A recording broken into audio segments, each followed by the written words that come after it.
From the world of AV programming and control with James King, I'm Steve Greenblatt, and this is Ask the Programmer. James, how are you today? I'm glad to be back and looking forward to speaking with you.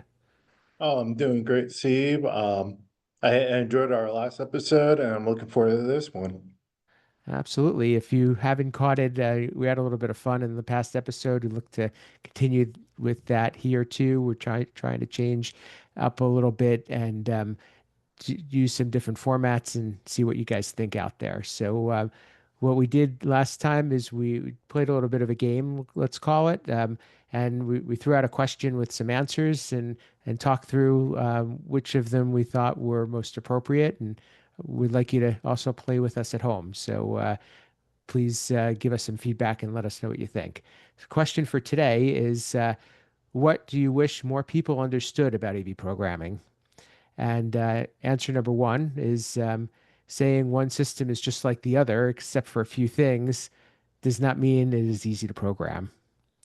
Answer number two, programming involves much more than writing code, and we talked a little bit about that in the last episode.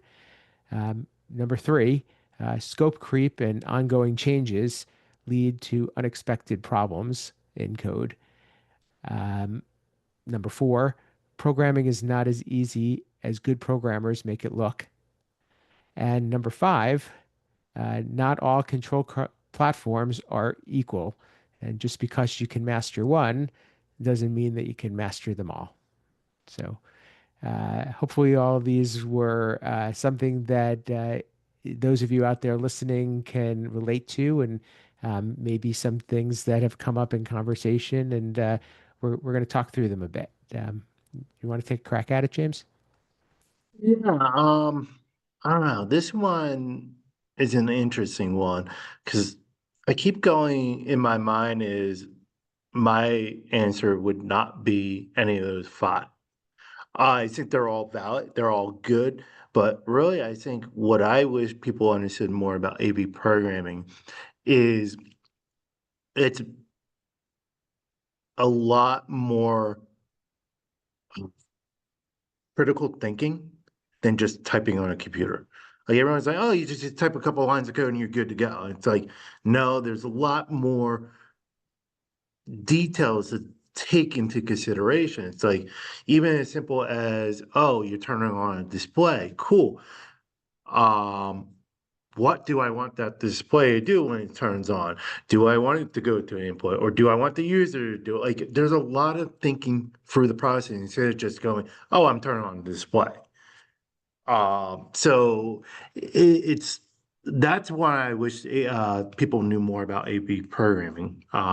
Really, and again, all these were great answers. I say, I just think mine falls not in there. What Well, about you? I would say it's not far off from saying it's more than just writing code. I think that there's that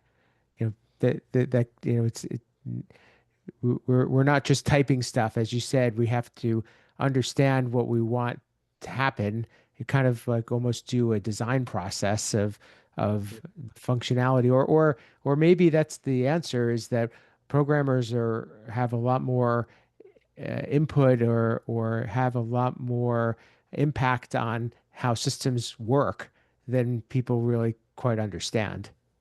Yeah, no, that's definitely a good point there. And the one that stands out to me and more of a chuckle is programming is not as easy as a good program makes it look. And why that stands out to me is I had a supervisor one time. I, him and I did not always see eye to eye, but he said something to me one day that have stuck with me. And I remember sitting down talking with him with a frustration I was having. And I was like, look, nothing I do is hard. And I'm like, it's people can do it. And the response he gave to me stuck with me and it really has kind of changed my outlook is, and he said, what is easy for one person might be hard for another person. Yeah. Like, because I never thought it that way. It's like, yeah, it was easy for me.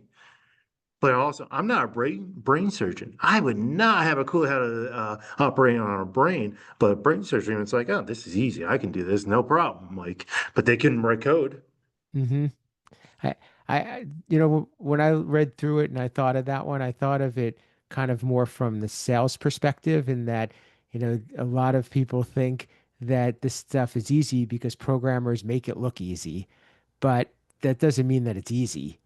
It's just that there's been so much time and investment and experience and you know pain, let's say, that good programmers have gone through to get to where they are. Some of them may be just naturals, but I don't even know that a natural in the AV world still has is going to have all of their bumps and bruises, because there's so many other things that we can't control, and that we have to encounter and consider when in order to get our job done. I agree. I don't like using that term natural, because like I'll go back to a sport reference. I back in my mind I knew this, but I heard it not too long ago.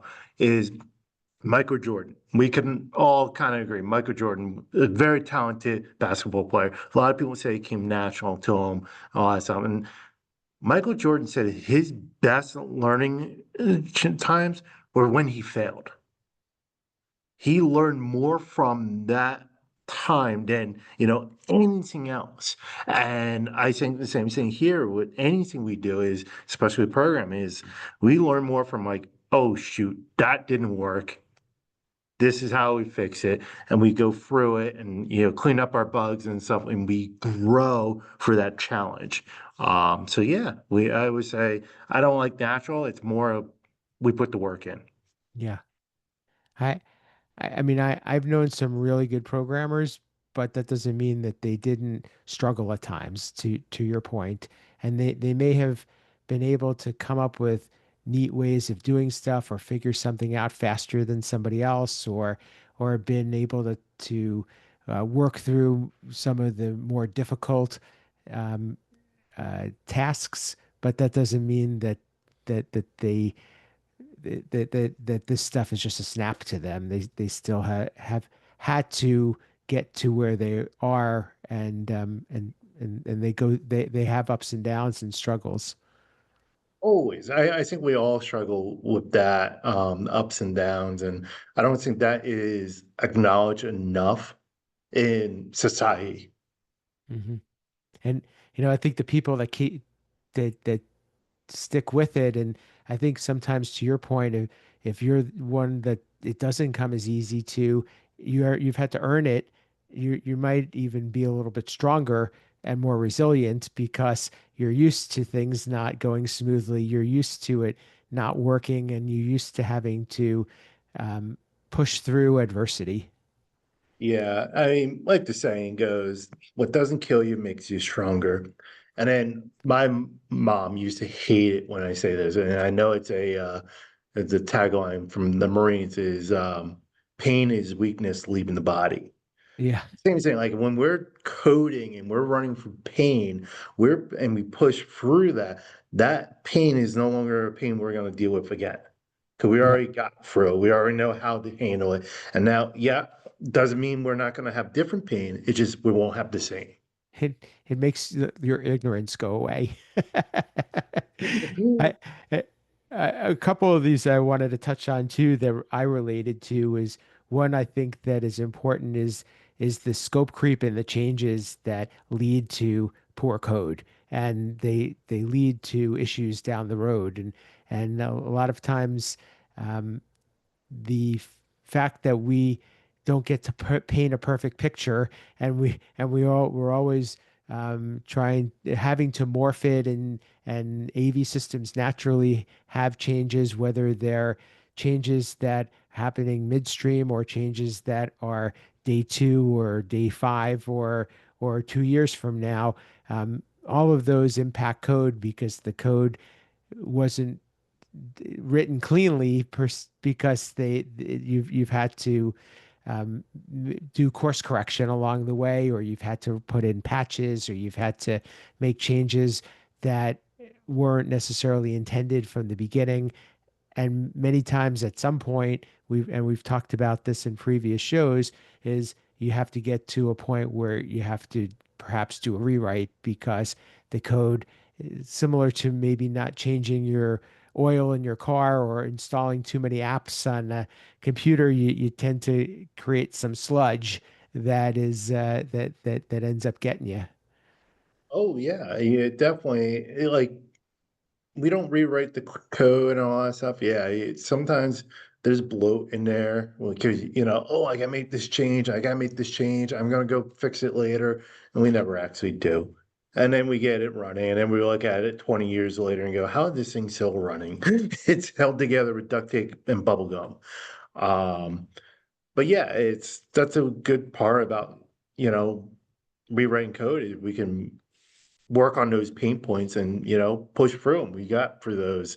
Now we know better ways of doing it, and we can make our code sleeker and more streamlined. The other one, well, actually, I would touch on the two that we didn't talk about. One is about, having one system work like the other with the exceptions. Yep. That's always a big red flag because Oh yeah. because either you're trying to take code and make it do something different and like we just said, introducing problems, or you're underestimating the effort that it takes to get something to work because it's supposed to be just like this other system, but it's all the things that are different that are things that we have to adjust to and we have to compensate for. Um, Yeah, and couldn't agree more. the last one is just the working on different platforms just because you're an expert in one, and that's kind of what's one of the interesting and I guess unique parts about AV programming, but yet one of the um, big headaches is that every platform has its strengths and weaknesses, and they all you I think that in order to be good, you need to put in the time, and you need to know what are all of the gotchas, and what are all of the back doors, or the nuances of a platform in order to really master it. Oh yeah, and I don't know. I know, like I said, even with transferring jobs, I went from one platform to another.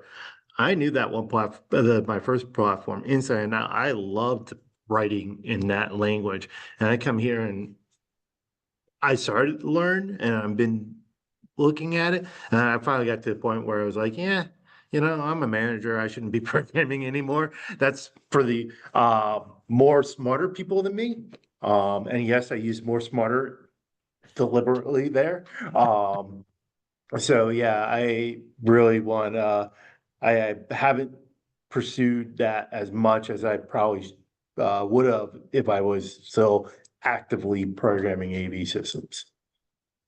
Yeah, the last thing I'll touch on that one is that it's a matter of knowing all of the hardware. It's a matter of knowing the software, the intricacies, and also the best practices, I think, for each platform in order to really do it well and do it comfortably. And the good news is that there's a lot of different ways to do things, and the bad news is there's a lot of different ways to do things, and that's and figuring out what is the way that works best and is most reliable and that you can build upon either comes in time or comes with mentorship. Agreed. Well, that's probably a good place for us to wrap this one up. Hopefully, if you are playing along at home, you can check the show notes. You can see the questions and the answers, and we'd be interested to hear what your thoughts are. And if you're like James, maybe you have a sixth option that is not included in this list. So please let us know what it is. And we tried to have a little bit of fun and tried to keep. Uh, I think that this is a good way for programmers out there listening and is to bond together because I think that a lot of these answers in both this show episode and our previous one are very relatable, and it's a good way for the community to connect together. So we hope that you do so, and you can either by reaching out to us or participating in our LinkedIn group called Ask the Programmer. James, how could people get in touch with you and keep this conversation going and know what you're up to? You Google me, you'll find me. I'm out there. In the LinkedIn as the program community, and another great place to reach out to me. Absolutely. And if you want to reach me, you can reach me on social media at Steve Greenblatt. And my company, Control Concepts, is a supporter of this show. And we do some of the building blocks that programmers use to make their projects work, whether it's integrating products or adding functionality. You could find that at controlconcepts.net. And as James said, we built this for the programmers to connect with each other so you wouldn't feel disconnected or alienated. And we hope that you reach out to us and let us know what you think. If you want to be a guest, if you have a topic, if you have a question, we're all ears. So please reach out. If you don't already know, you can see the video version of our podcast on YouTube, the audio version on your favorite podcast player. Both are places to connect with us and leave a rating or review. We would like to hear from you. And thank you for watching and thank you for listening. This has been Ask the Programmer.